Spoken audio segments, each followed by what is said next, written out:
Do you have a favorite food that you relate to your father? Well, today I'm going over the foods and dishes that I relate to the father figures in my life. Stay tuned.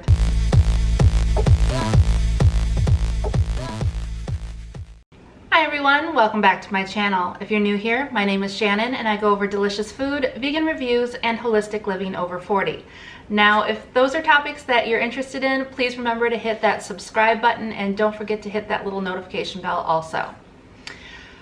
Well, with Father's Day coming up, I wanted to sit down and talk to you guys a little bit about the father figures in my life. Father figures can be anything from your dad to a stepfather, foster father, even grandparent. Father's Day is also for those that have the four-legged kids. And, well, you know, food, me, I just kind of relate food to, well, pretty much everyone that I meet now. So I just wanted to talk to you guys a little bit about the food that I relate to the father figures in my life. The first father figure that I have is, of course, my dad. And thinking back, I don't really relate anything to my dad except for raw potatoes and salt. I know that's really weird, but my dad was never really around growing up.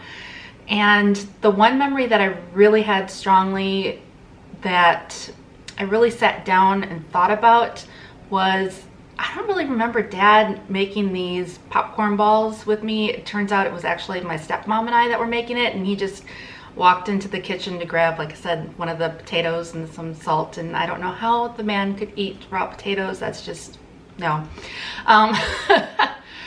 So I don't really have anything that I really relate to my dad.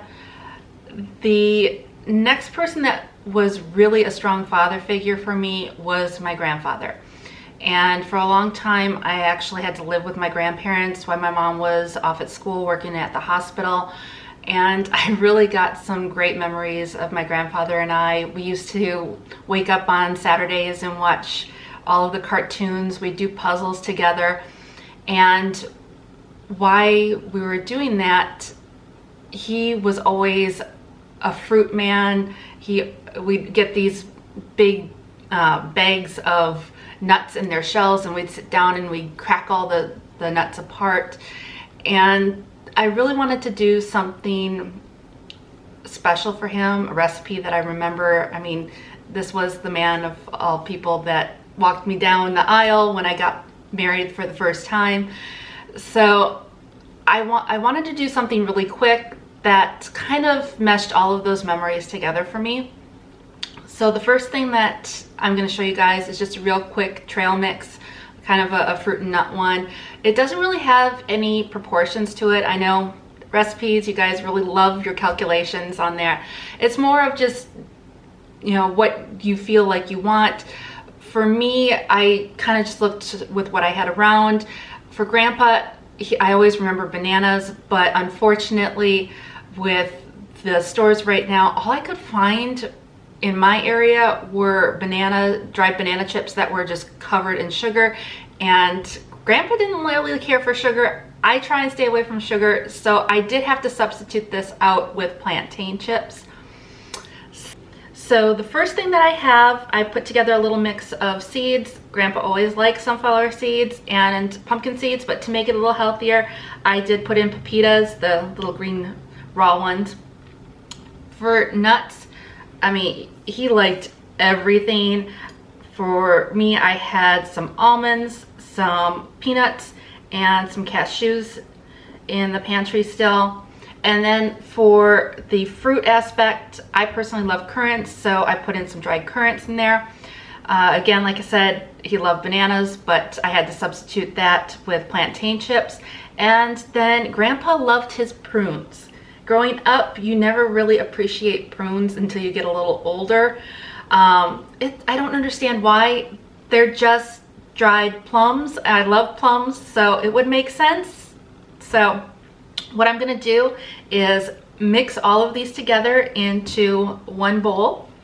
So I'm going to take the seed mix that I have, I'm gonna plop that in, And then I'm going to take the nut mix that I have and I'm going to plop that in and just kind of give everything a really good stir in there. And if the prunes are a little too big for you, feel free to chop those up. And I think I may have put a little too many plantain chips in there. Might have to break those up a little bit too. Yeah, looking better now that I'm breaking those up. And those are lightly salted. My nuts, I like to try and get the raw ones, but unfortunately I can't really find too many of those at the moment. The stores unfortunately still are not back to normal. So just kind of go with what you have in your store. It doesn't have to be perfect. And of course, if there's something you know, say if you don't want prunes in there, you could always add in different fruits in there. If you want to make a tropical one, you could do pineapple or coconut slices in there. If you want something a little sweet, you can add some vegan chocolate chips in there. But that's what the mix looks like. So I don't know about you, but I'm a little hungry at the moment.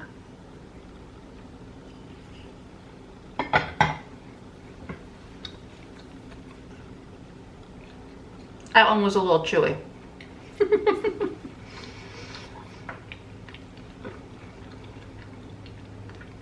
There we go.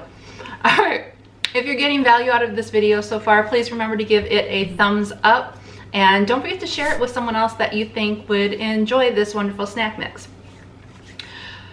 Okay, so the next section is going to be father figures. And like I was saying before, father figures can be anyone that has been basically a figure in your life that has helped guide you.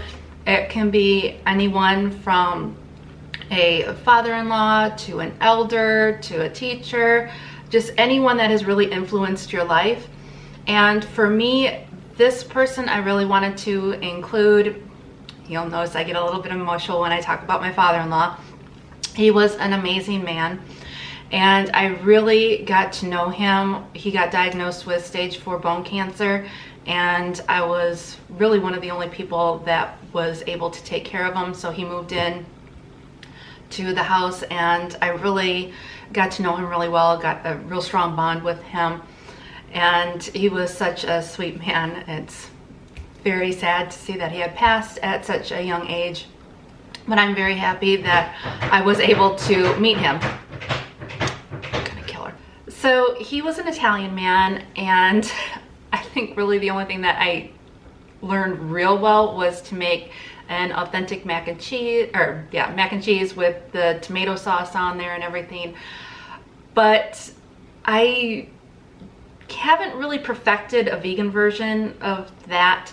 So I figured I would throw in a review of some new pasta and a sauce that I found, just to kind of make a traditional, you know, spaghetti. Well, not really spaghetti. I didn't really use spaghetti, did I? Oh well. But this is just a quick review that I wanted to throw in for you guys. It goes over a pasta that I tried and also a sauce that I tried. Tonight we're going to try the Member's Mark Organic Marinara Sauce from Sam's Club. That is a new item. I am pairing it with the Simply Nature Black Soybean Spaghetti from Aldi and the Barilla Chickpea Rotini from Sam's Club also. Just kind of lighten up the two of those together, since the soy pasta can be a little heavy. And then of course, you know me, I'm going to be adding in some vegetables to that. So let's see what it turned out like and what I think of the new marinara sauce. Okay, so to get the little bit of extra out of your container, make sure you tip it upside down, and then I'm going to pour it in the rest of the pasta. But before I did that, I went ahead and divided it in half, because you make it once, use it twice. This one, if you had another jar of your sauce, you could, you know, put it in a pan with a bunch of cheese and make it into a ziti. I personally am going to put some of my vegan mayo in here, along with some celery and onion and some other good things, and make a pasta salad out of it. Then for tonight's meal, I am going to put in a little bit of the Cascadian Farm organic onions, celery, and carrots. I know it's a weird mixture, but I want the crunch of the celery and the onions in there. And I'm also putting in a lot of the kale. Then, since I like it on a different level, minced onions a really good addition. It gives you a different flavor than regular onion does. And after that, since Mom doesn't really eat seaweed as much as I do, the Sea Seasonings Organic Triple Blend Flakes has your dulse, lavar, and sea lettuce in there. Help with the iodine. Alright, so I don't know about you, but this looks really, really good to me. Got all the veggies in there, and a mix of the pasta. And I decided to put a little bit of nutritional yeast on there since I don't have any vegan Parmesan cheese right now. Real quick, I did have lunch and it was pretty good, but it almost had kind of a tomato juice type of flavor instead of a pasta sauce type of flavor. So along with those two spices, I did add in some garlic powder and some onion powder. And then I added in, what's it called? Faux quack pepper? You'll put the name right there for you guys. Mom's got this obsession with trying different types of black pepper grinders right now. And that's the one that I went with. It's supposed to have more of a exotic peppery type of flavor. So I figured it might kick it up a little bit, and it did really help a lot. But on its own, I would probably give it a 5. It was kind of a meh, but it's a good starter base if you don't mind putting in your own spices. All right, so that was a little bit of a hit and a little bit of a miss on those. Now, if you'd like to see more recipes, please leave a comment down below and type the word recipe. If you'd like to see more reviews though, leave a comment down below and type the word reviews. I really hope that when you sit down this Father's Day and take a look at the men in your life, you really are able to connect and make something special for them. And of course, if it's someone that has passed, you can always honor them by making their favorite dish, setting an extra plate at the table, and remembering them. If you're wondering about vegan bed and bath items, stay tuned for my next video where I review some of the products that I use. Now, surprise, this video took a little longer than what I thought, so I broke it into 2. So you'll be getting the first part on Tuesday and the second part of this on Thursday. I hope you had a great time, and thank you and have a wonderful day.